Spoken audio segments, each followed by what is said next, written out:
에베소 지방에서 전 일들입니다. 바울의 전도 여행이 3차에 걸쳐서 이렇게 이루어지는데요. 지금 3차 전도 여행 중에 있습니다. 에베소 교회 일은 지난주에 걸쳐서 지난주에 이어서 오늘 두 번째 시간입니다. 회당과 두란노소 두 곳에서 강론을 했다고 하는 것이죠. 우리 이 말씀 가지고 하나님 말씀 전하도록 하겠습니다. 바울이 전도 전략으로 초기에 바울의 전도의 주로 바울이 가서 전한 것이 회당이었습니다. 회당은 교회당 그런 이름하고 비슷하죠. 원래는 이것은 유대인들이 나라를 잃고 흩어지기 시작하면서 소위 디아스포라라고 하는 흩어진 유대인들이 지중해 일대, 지중해 주변에 오리엔트 지역에 흩어지면서 원래는 그들은 성전에서 예배드리면 성전에서 제사는 성전에서만 드려야 된다. 그 성전은 어디 있던 거냐면 예루살렘에 있던 것입니다. 근데 그 예루살렘이 바벨론에 의해서 무너지고 남한 유다가 멸망합니다. 그 성전이 무너졌어요. 그러니까 제사 지낼 곳이 없습니다. 뿐만 아니라 그들이 포로로 잡혀가게 됩니다. 그래서 여러 나라로 흩어지게 되어졌죠. 그러나 그들이 가지고 있던 하나님께 대한 열심이 있었습니다. 여호와께 대한 열심. 그래서 그 열심으로 그들이 흩어져 있어 포로로 잡혀왔지만 그들이 거기서 모이기 시작했습니다. 그 모이는 곳, 모이는 집이라는 뜻이 회당이죠. 그래서 시나고규라고 하는데 이게 회당입니다. 모이는 뜻은 그냥 모이는 집입니다. 우리는 지금 이것을 교회라고 하는데 사실은 교회라는 말은 가르칠 교자의 모임 회자입니다. 가르치는 모임이라는 거죠. 사실 우리들 입장에서, 여러분들 입장에서 보면 배우는 곳, 그럼 뭐라고 되겠어요?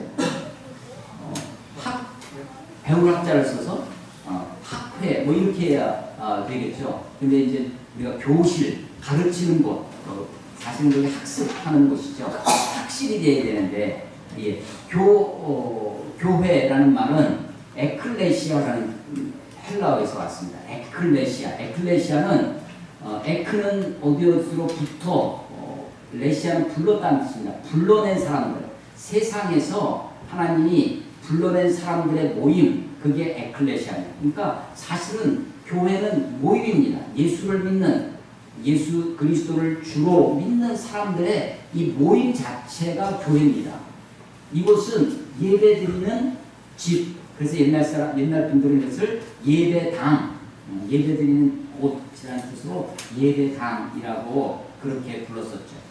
유대인들이 하나님께 대한 열심 때문에 흩어졌지만, 나라를 잃고 포로로 잡혀갔지만 거기서 성전을 지을 수는 없었습니다. 성전, 그 사람들은 어떤 고정관념에 사로잡혀 있었는데 성전은 예루살렘에만 세워야 된다라고 생각을 했습니다. 그러니까 다른 곳에서는 성전을 못 세우고 대신 지은 곳이 회당이었습니다. 이 회당을 곳곳에서 세워놨는데 그 회당을 바울이 찾아다니면서 복음을 전하는 것이었죠. 그 회당에 주로 누가 있었냐면 유대인들이 있습니다. 그래서 아예 유대인들의 회당 이런 말이 붙어 다니게 됐던 것이죠.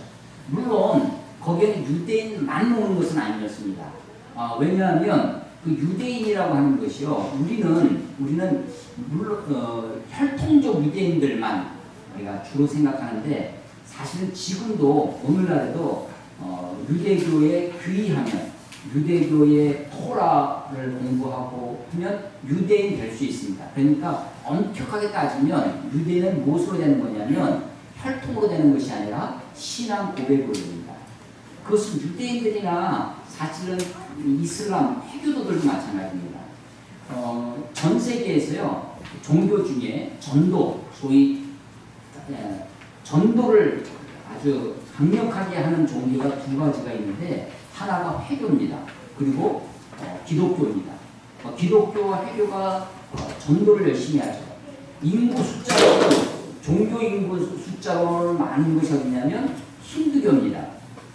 힌두교는, 인도는 지금 인구가 잘 알 수 없죠. 정확히 알 수 없는데 한 12억, 이렇게 얘기를 하는 사람도 있어요.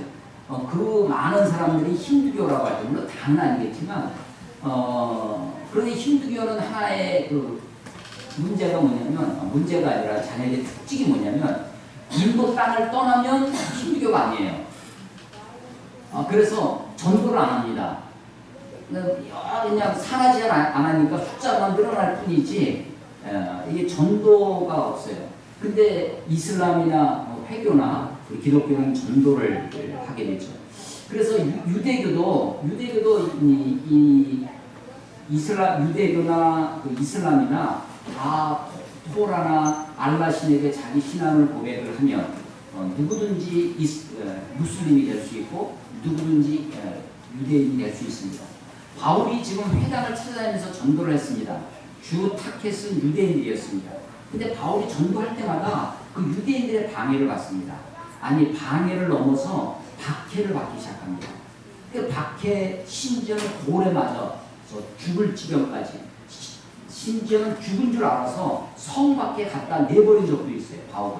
그런데 정신 차리고 다시 거기서 살아나가지고 그래서 포기하지 않고 전도합니다. 그 전도여행을 계속 이 도시 저 도시로 다닐 때마다 바울이 주로 갔던 곳이 회당입니다.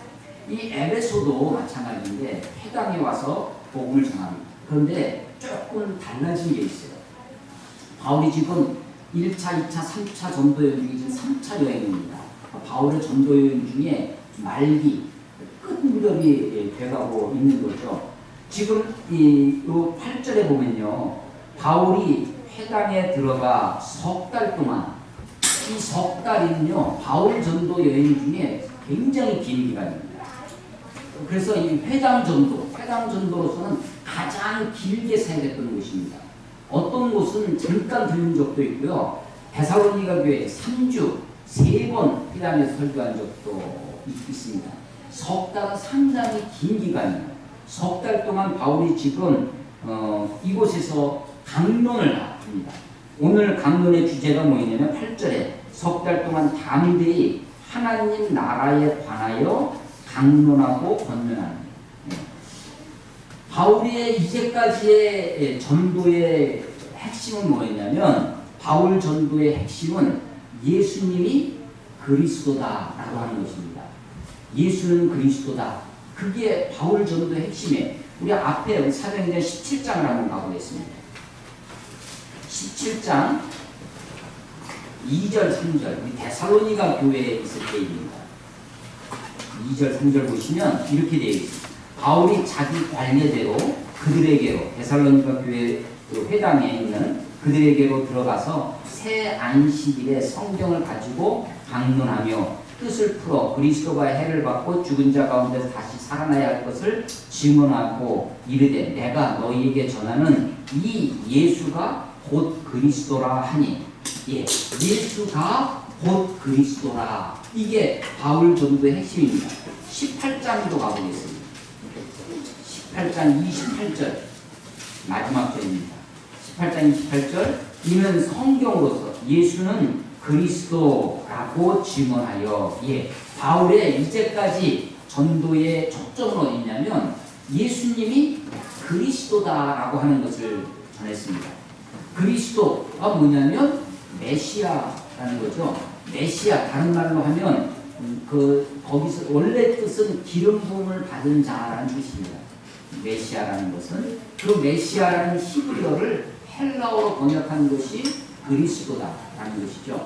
그 그리스도는 하나님의 일꾼이라는 의미를 가지기 시작합니다. 하나님이 특별히 신적인 권위를 부여해서 기름을 머리에 붓는데 그것은 하나님 위에, 그것이 오늘날 아마 안수하는 것, 이렇게 될 것입니다. 하나님의 어떤 신적인 권위가 그에게 임했다. 신적인 권위가 부여됐다라는 뜻에서 기름을 부었습니다. 누가 기름 부음을 받았냐면 구약의 왕, 제사장, 선지자 이런 사람들이 기름 부음을 받습니다. 그러니까 기름 부음을 받은 사람이 한두 명이 아닙니다. 메시아가 한두 명이 아니었어요. 여러 명이 메시아가 역사상 있었습니다. 심지어는 바사왕, 페르시아의 왕 고레스라는 이방왕, 하나님을 모르는 왕이었죠. 그런데 하나님이 그 사람에게 어느 날 꿈속에 나타나가지고 내 백성, 유대인들을 그들은 다 이미 포로로 잡혀가 있었는데 그들을 돌아가게 해라. 어디로? 예루살렘. 그래서 그들과에도 내 집, 성전을 다시 짓게 해라. 라는 꿈의 환상을 보게 됩니다. 세계 사회, 세계 역사에 나오는 고레스라고 하는 왕입니다. 사이러스라고도 하는데 이 사람이 그 환상을 보고 유대인들을 자기네 고향으로 돌아가게 합니다. 그래서 그들이 돌아와서 성전을 지어요. 그것이 수룹바벨의 성전입니다. 그러니까 그 고레스도 성경 이사야서에 보면 43장에 보면 나의 기름 부음 받은 고레스, 나의 메시아, 기름 부음 받은 게 메시아거든요. 나의 메시아 고레스. 무슨 뜻이냐면 하나님의 일꾼, 하나님이 무엇인가 일을 시키려고 세운 사람, 하나님의 에이전트, 하나님의 대리인, 하나님으로부터 권위를 받아서, 신적인 권위를 받아서 대신 일하는 사람이 메시아입니다. 그 메시아라고 하는 것이 그리스도가 유대인들 가운데 초대 1세기 그리스도인들에게 그게 어떻게 다가왔냐면 신구약 중간기 포로기 시대, 나라를 잃어버리고 포로기 시대 다른 나라, 바벨론에 의해서 페르시아, 바사에 의해서 헬라, 알렉산더 대왕이 이끄는 헬라, 또 시리아, 심지어는 이제 예수님 시대에 로마에 의해서 계속적으로 압제를 받는 것입니다. 타민족이. 그래서 모진 고생을 하고 있는 거죠. 그때 그들이 우리를 여기서 건져줄 자, 우리를 구원해줄 자, 누가 우리를 구원해줄까? 하나님, 우리를 좀 구해주십시오. 우리를 좀 살려주십시오라고 기도하고 기도하면서 기다리게 됩니다. 누구를 기다리냐면 하나님이 우리를 구해줄 구세주를 보내주실 것이다. 그 구세주가 누구냐? 하나님이 기름 부음 받은 자, 메시아를 보내줄 것이다. 그래서 메시아를 기다립니다. 그거를 우리가 메시아 대망사상이라고 하는 것이죠. 그 메시아가 우리를 구원해 줄 것이다. 그리스도다. 근데 누가 그리스도냐? 바로 예수님이 그리스도다. 이게 초대교회 크리스찬들의 신앙 고백입니다. 바울이 열심히 전도를 하면서 다닌 초기에 바울 전도의 핵심이 뭐냐? 바울 전도의 메시지의 핵심이 예수는 그리스도다. Jesus is Christ라는 것입니다. 그런데 이제는 그 예수는 문자가 빠지고 그리스도 다 다짜 빠지고 그냥 예수 그리스도 이게 이름으로 붙어졌어요. 여러 번 말씀드리지만 제가 윤기영 목사입니다. 윤기영은 고유명사, 목사는 보통명사예요. 그 직분입니다. 예수는 그리스도다 라고 하는 예수는 이름이고 그리스도는 그분의 직분이었어요. 그런데 이제 다른 사람은 다 그리스도가 아니고 이분만, 이 예수만, 누구만? 나사렛 예수만, 누구만? 예루살렘에서, 골고다에서, 거기서 십자가에 죽으신, 그래서 사흘 만에 다시 부활하신 이 예수만, 이 나사렛 예수만이 우리의 메시아다. 우리의 그리스도다. 우리를 살려주시는 구세주다. 라고 하는 신앙의 고백을, 그것을 전하는 것이었습니다. 그래서 바울 전도의 전반기의 핵심이 뭐냐? 예수는 그리스도다 라고 하는 것입니다. 자, 그런데 그 예수님은 누구냐? 예수님이 하나님의 아들이라는 것입니다. 그 예수님이 누구냐? 우리를 위해서 십자가에 죽으시고 부활하신 분인데 그분이 왜 이 땅에 오셨느냐? 라고 하는 것입니다. 예수님의 메시지의 핵심이 뭐냐? 예수님이 3년 동안 이 땅에서 공생애를 하셨습니다. 예수님의 메시지의 첫 마디가 뭐냐면 때가 찼고 하나님의 나라가 가까웠으니 너희는 회개하고 복음을 믿으라. 예수님의 메시지, 예수님의 복음을 한마디로 하면 그것은 하나님 나라의 복음입니다. 예수님이 이 땅에서 전하는 것이 뭐냐면 하나님 나라가 가까웠다. 여러분 이게 복음입니까? 여러분들에게는 우리 시대에 우리 21세기 지금을 살고 있는 우리들에게 복음은 뭐냐? 아마 취업이 되는 것? 그런 게 복음일까요? 뭐가 복된 소식일까요? 통일이 되는 것? 뭐가 복음일까요? 그 예수님 당시에 예수님이 이 땅에 오셔서 하나님 나라가 가까웠다. 이게 예수님이 전한 복음이라는 것입니다. 하나님의 나라가 가까웠으니 너희는 회개하고 복음을 믿어. 하나님의 나라가 가까우면 하나님 나라가 임하면 하나님의 나라가 이루어지면 어떻게 될까요? 하나님의 나라가 임하면. 우리가 주님이 가르쳐 주신 기도, 주기도문 있잖아요. 주기도문에도 그런 내용이 있습니다. 나라가 임하옵시며. 나라가, 하나님의 나라가 우리들에게 임하게 해달라고 기도합니다. 그렇게 기도하라고 우리에게 가르쳐 주세요. 하나님의 나라가 가까웠습니다. 아니, 하나님의 나라가 이미 우리들 가운데 이루어졌습니다. 하나님의 나라가 여기 있다 저기 있다 하지 말지, 하나님의 나라가 이미 너희 안에 있는 거예요. 하나님의 나라가 우리 안에 있습니다. 이때 너희는요, 너희라고 하는 것은 개인도 너희입니다. 우리 안에 그야말로 내가 예수님을 믿으면 하나님의 통치가, 하나님의 다스리심이 내 안에 있습니다. 그래서 이제 하나님의 나라는 공간 개념이 아닙니다. 여기 있다 저 땅이 아닙니다. 땅이 아니라 하나님의 나라는 하나님의 다스리심, 통치예요. 하나님의 나라를 다스리기 시작하면 하나님의 나라가 내 안에 이루어집니다. 그런데 하나님의 나라가 너희 안에 있는 할 때 너희, 이 복수 있지 않습니까? 이 공동체, 이것도 너희죠. 그래서 너희 안에 믿는 사람의 무리 가운데, 공동체 가운데 하나님의 나라가 임하였다.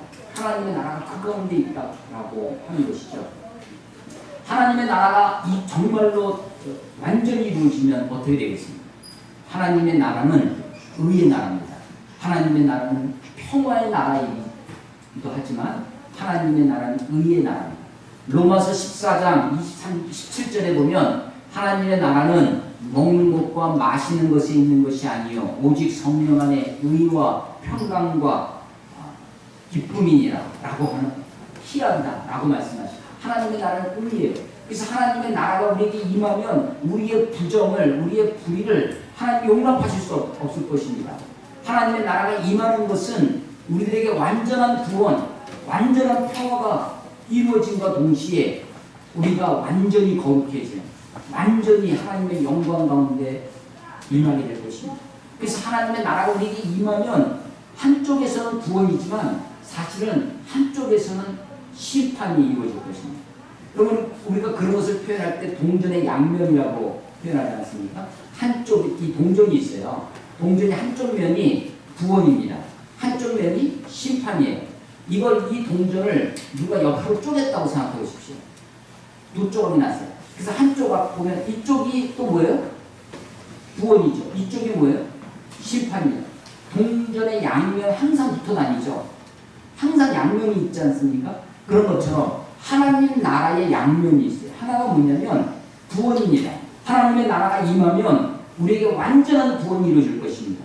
그런데 하나님의 나라가 우리에게 임하면 하나님의 의 때문에, 하나님이 가지고 있는 하나님의 속성, 하나님의 성품, 하나님의 하나님 되신 그것이 거룩입니다. 거룩하신 하나님이 우리에게 임하면 우리의 불의, 우리의 죄악, 우리들의 허물이, 우리들의 불의가 그 거룩하신 앞에 살아남을 수가 없을 것입니다. 그러므로 하나님의 나라는 한쪽은 구원이고 한쪽은 심판입니다. 그래서 때가 찼고 하나님의 나라가 가까웠으니 너희는 회개하고 복음을 믿으라. 예.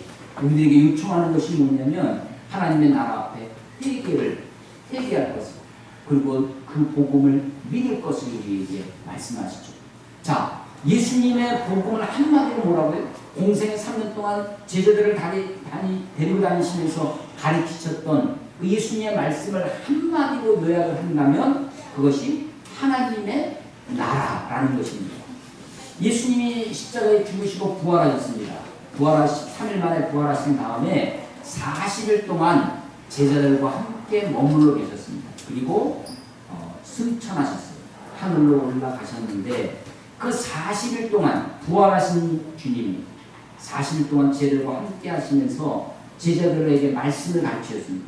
그러니까 이제 마치 이 40일은 뭐가 같냐면 3년 공생애 동안 가르치셨던 그 말씀을 마지막 총정리, 파이널 총정리를 하는 거예요. 그래서 핵심을 다시 가르쳐 줍니다.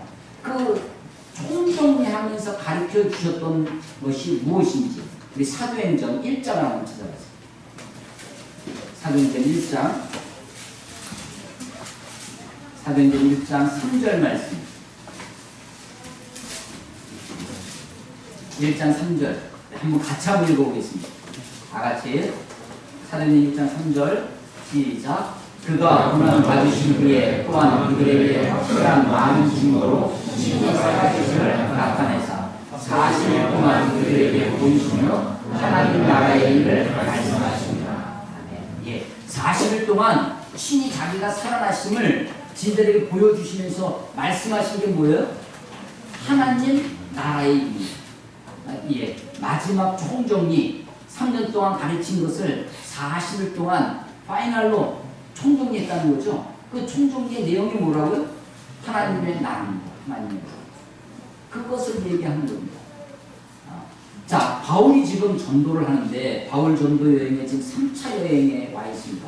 3차 전도 여행에 에베소에 와 있는데 회당에서 바울이 이제 담대함을 가지고 그 회당에 있는 사람들에게 강론하고 있습니다. 얼마 동안? 석 달 동안.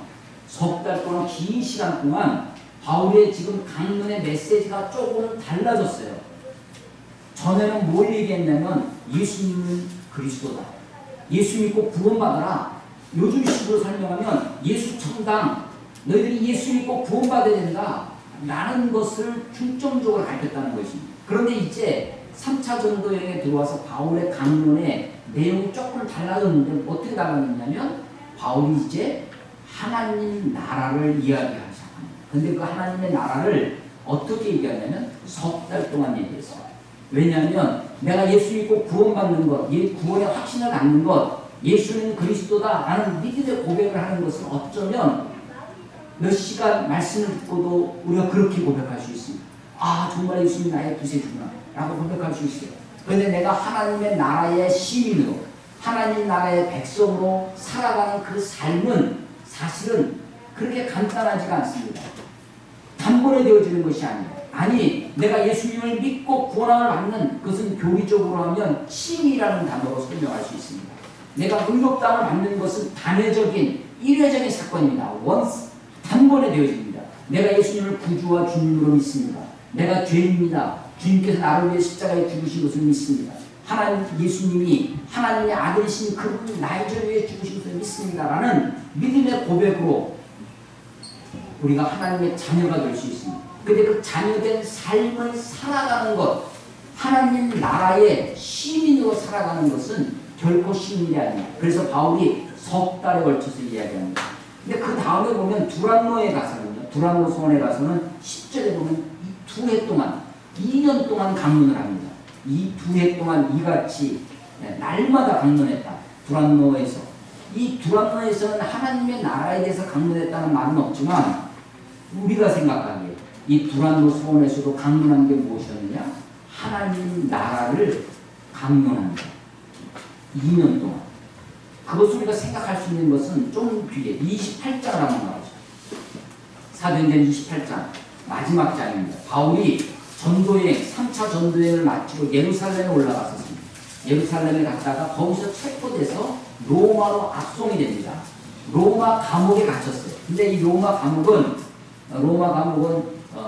우리 유치장처럼 철조망이 있는 그런 감옥이 아니라 사실은 가택연금 같은 그런 감옥이었습니다. 어떤 특정한 한 집을 빌려서 거기에 머무르고 있습니다. 그렇지만 마음대로 밖에 나갈 수는 없어요. 또 친구들이 찾아오면 맞이할 수 있습니다. 만날 수 있어요. 그러니까 일종의 가택연금, 집 안에 갇혀 있을 뿐입니다. 그런 감옥이었습니다. 그 감옥에 많은 사람들이 바울을, 로마에 지금 죄인으로 잡혀온 바울을 만나러 수많은 사람들이 찾아오고요. 그 사람들에게 바울이 전도할 수 있었습니다. 강론하기 시작합니다. 로마서 8장, 사도행전 28장, 사도행전 28장 23절 말씀 보겠습니다. 같이 한번 읽겠습니다. 시작. 그들이 날짜를 정하고 그가 유숙하는 집에 많이 오니 바울이 아침부터 저녁까지 강론하여 하나님의 나라를 증언하고 모세의 율법과 선지자의 말을 가지고 예수에 대하여 권하더라. 그 집, 유숙하는 집, 이게 집이 아니라 감옥입니다. 감옥. 그 집을 나갈 수는 없어요. 근데 사람들이 찾아오면 맞이할 수 있습니다.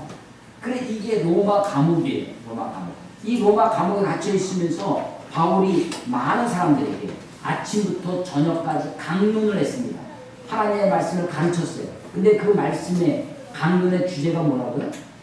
하나님 나라라고 하는 것입니다. 하나님의 나라입니다. 하나님.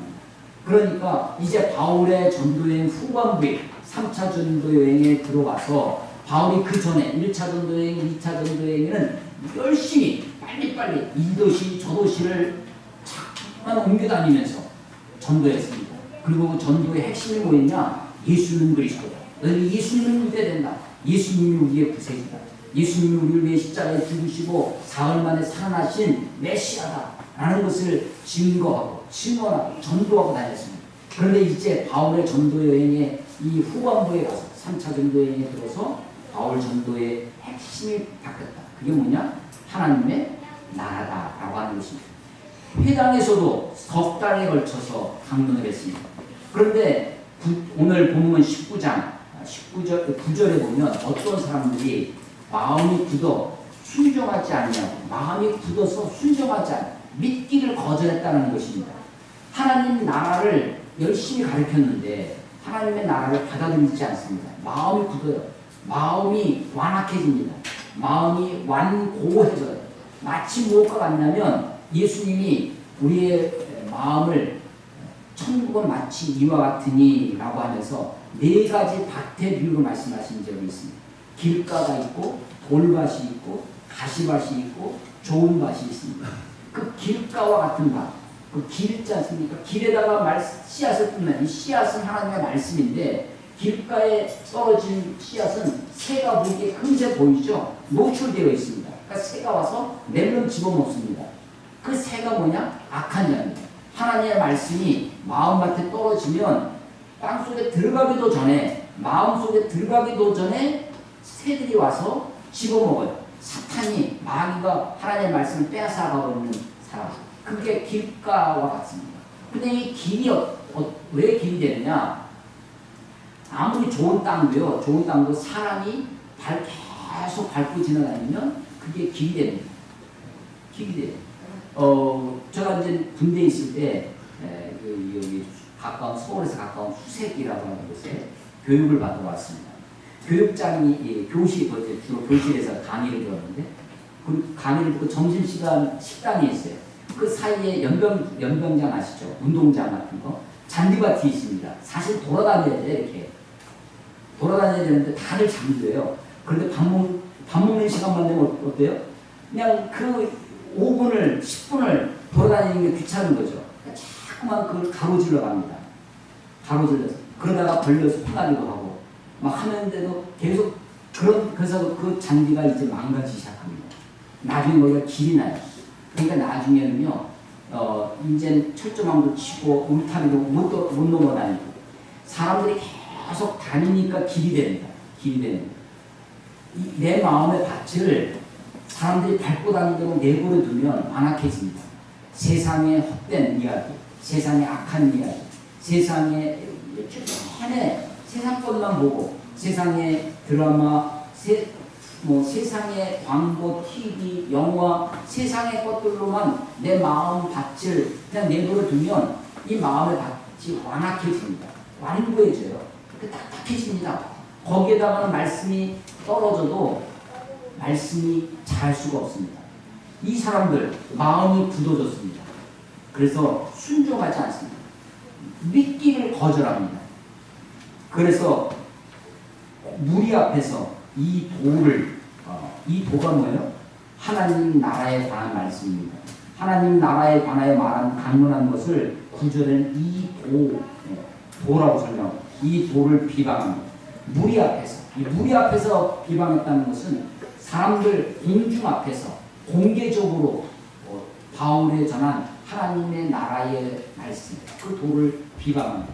그랬더니 바울이 9절에 보면 바울이 그들을 떠나 제자들을 따로 세우고 두란노 소원에서 날마다 강론합니다. 누구를 따로 세웠어요? 제자들. 제자들은 누구예요? 주님을 따르는 사람들이죠. 믿는 사람들입니다. 자, 그 믿는 사람들에게 더욱 믿도록 더 확실한 진리에 나아갈 수 있도록 그 사람들을 따로 세워서 날마다 말씀을 가르칩니다. 이게 두란노 소원의 사역입니다. 자, 이 두란노 소원, 이 본문에 어떻게 날마다 방문할 수 있을까?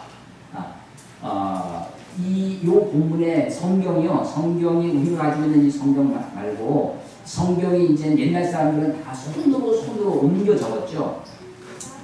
그걸 우리가 뭐라고 하냐면 사본이라고 합니다. 사본. 다 손으로 카피한 겁니다.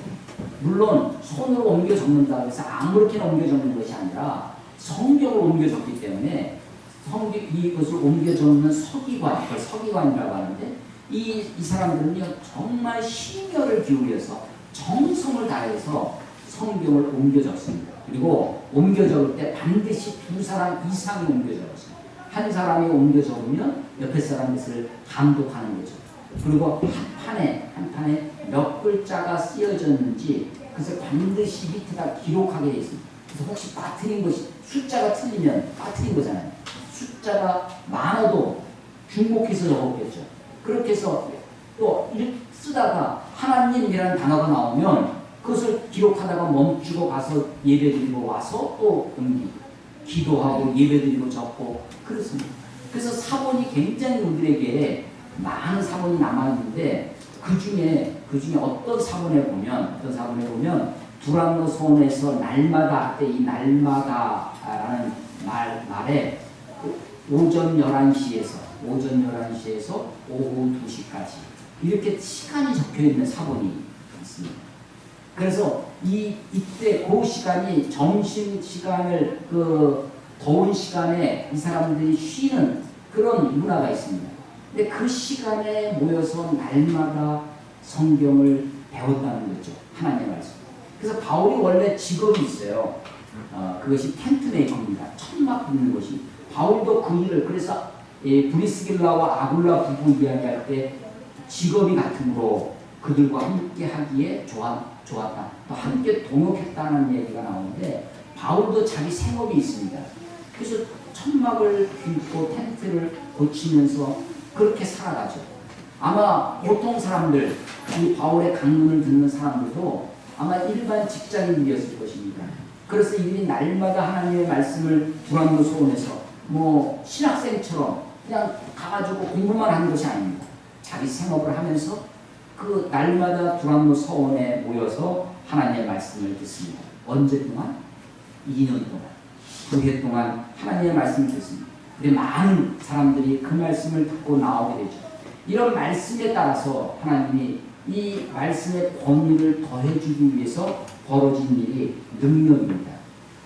11절 보시면 바울의 손으로 놀라운 능력을 행했다고 하고요. 12절에는 바울의 손수건과 앞치마를 가져다가 병든 사람에 얹으면 병도 나아. 그런데 이런 능력 행함, 이 능력 행함 속에 가짜가 나타나기 시작합니다. 흉내내는 것, 나도 마치 그런 능력이 있는 것처럼 귀신 들린 자를 쫓아내는데, 여기 보면 13절에 이에 돌아다니며 마술하는 어떤 유대인이 마술한다. 이것도 희한하죠. 14절에 유대의 한 제사장 스게와의 7 아들도, 아니 제사장도 물론 제사장도 포로로 잡혀와서 흩어진 유대인으로 살 수 있습니다. 그래서 제사장 가문의 아들들도 있을 수 있죠. 근데 이 아들들도 뭘 흉내내냐면 마술 하는 사람이 흉내를 냅니다. 더군다나 이 바울이 악귀 들린 사람, 귀신 들린 사람을 쫓아내는 것을 보고 이 사람들도 흉내를 내는 거예요. 그랬더니 15절 악귀가 대답하여 이르되 내가 예수도 알고 바울도 알거니와 너희는 누구냐 하면서 귀신 들린 사람이 오히려 달려들었어요. 그래서 오히려 그 귀신에게 당해서 16절 보면 벗은 몸으로 도망쳤다라는 이야기가 나옵니다. 무슨 얘기냐? 능력 행함, 하나님이 바울의 메시지, 바울의 하나님의 나라의 메시지에 권위를 부여해 주기 위해서 그런 능력 행함이 나타났는데, 귀신도 쫓아내고 병도 고치고 하는 일들이 벌어졌는데, 그런 능력 행함에 따라와서 흉내내는 사람, 가짜가 많았다라는 것이죠. 가짜가 많았다. 그래서 지금도 그렇습니다. 지금도 능력 행함, 하나님의 특별한 은혜로 어떤 능력이 나타날 수도 있습니다. 그런데 가장 오도되고 잘못 인도되기 쉬운 것 중에 하나가 이런 능력 행함입니다. 나도 그런 능력이 있는 것처럼 그런 것처럼 보이고 싶은 거죠. 그래서 흉내내기, 가짜. 그래서 우리 신앙생활에 있어서 이 능력 행함을 구별해야 됩니다. 성령의 역사를, 성령의 나타남을 능력으로 그 진위를 알 수가 없습니다. 진위. 심지어 마태복음 7장에 내가 주의 이름으로 귀신도 쫓아내, 내가 주의 이름으로 능력도 행했사온데, 근데 주님은 뭐라고 하냐면 나는 너를 도무지 알지 못하겠다 라고 말씀하시는 거죠. 능력 행하는 것으로는 진위를 구별할 수 없습니다. 그런데 다시 진짜는 뭐냐? 진짜는 하나님의 나라가 임하는 진짜는 17절 이하에 있습니다.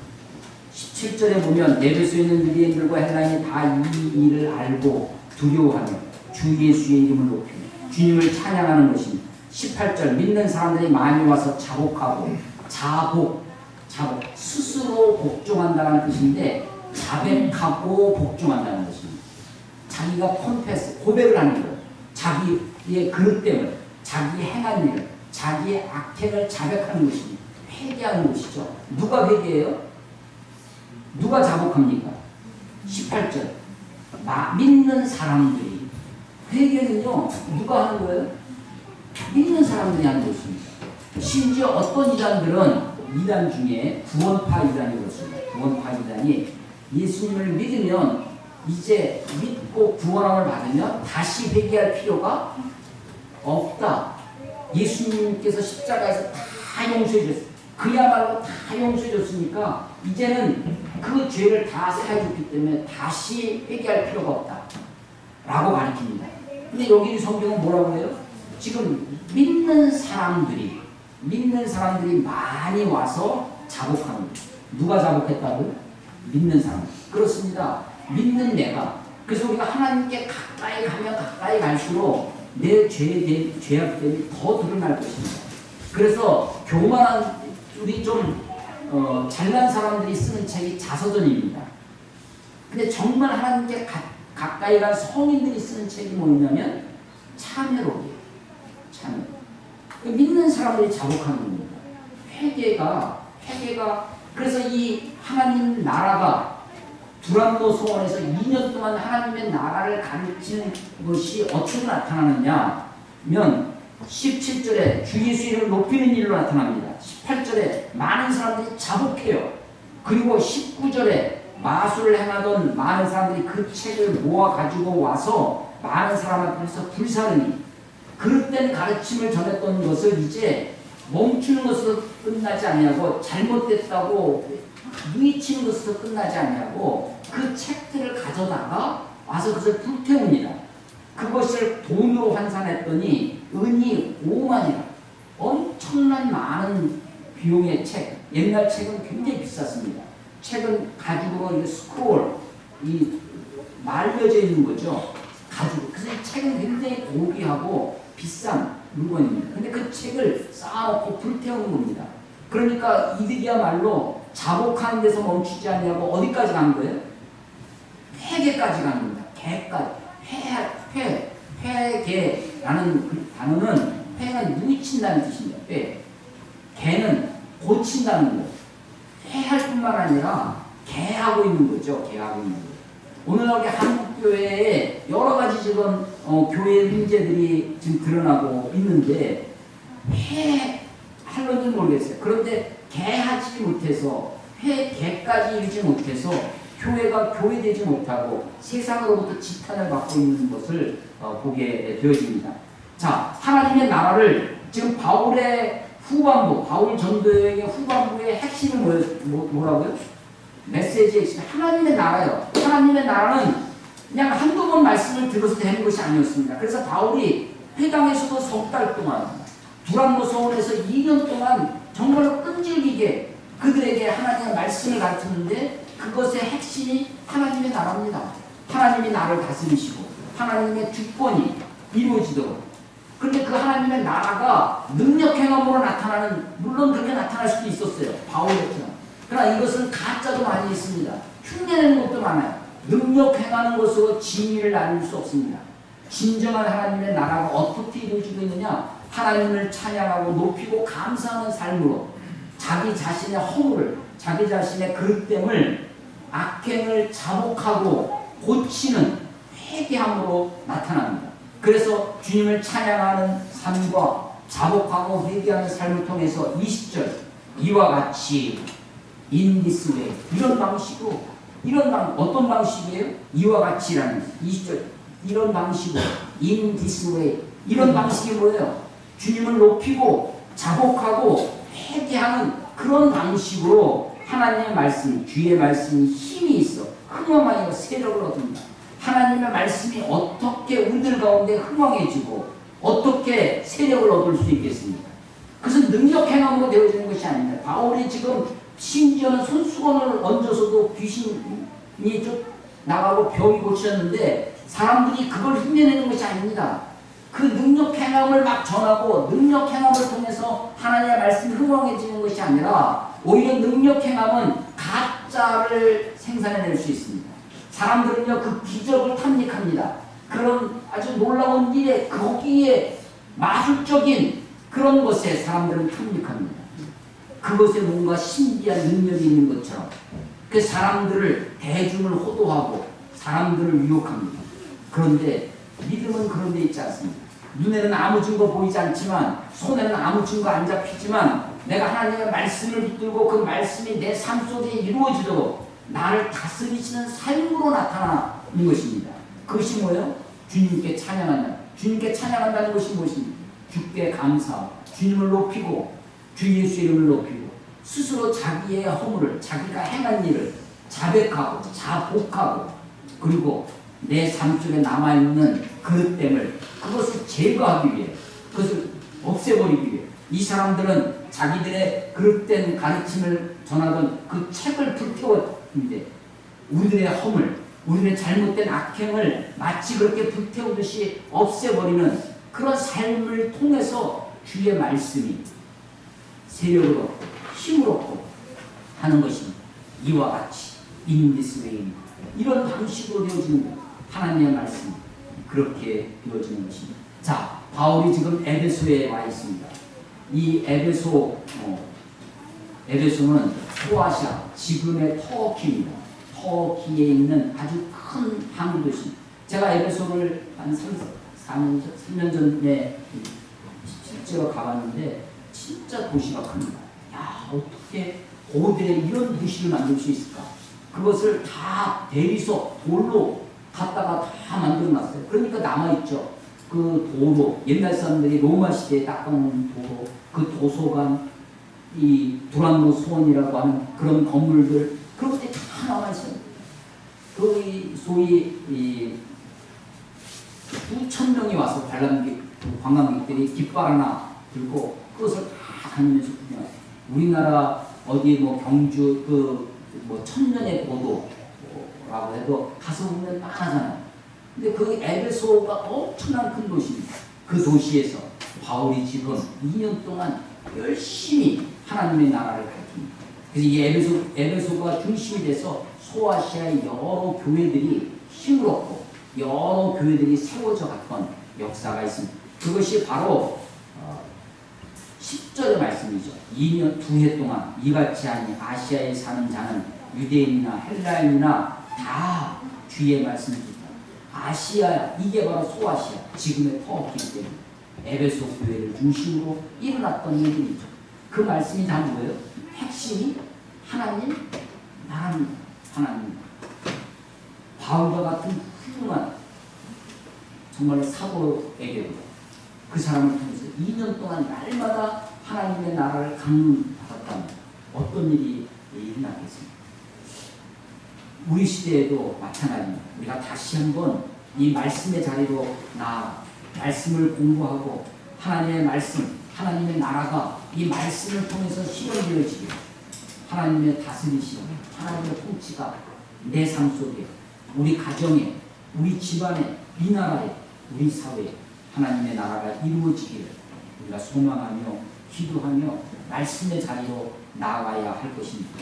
두란노 소원에 2년 동안 그렇게 말씀을 강론했던 것처럼 그래서 주님을 높이는 일이 주께 자복하고 온전한 회개가 일어났던 것처럼 이와 같은 방식의 역사, 이와 같은 하나님의 말씀의 역사가 저와 여러분들 삶 가운데 우리 교회 가운데 이민족 가운데 있어지기를 주의 이름으로 축원합니다.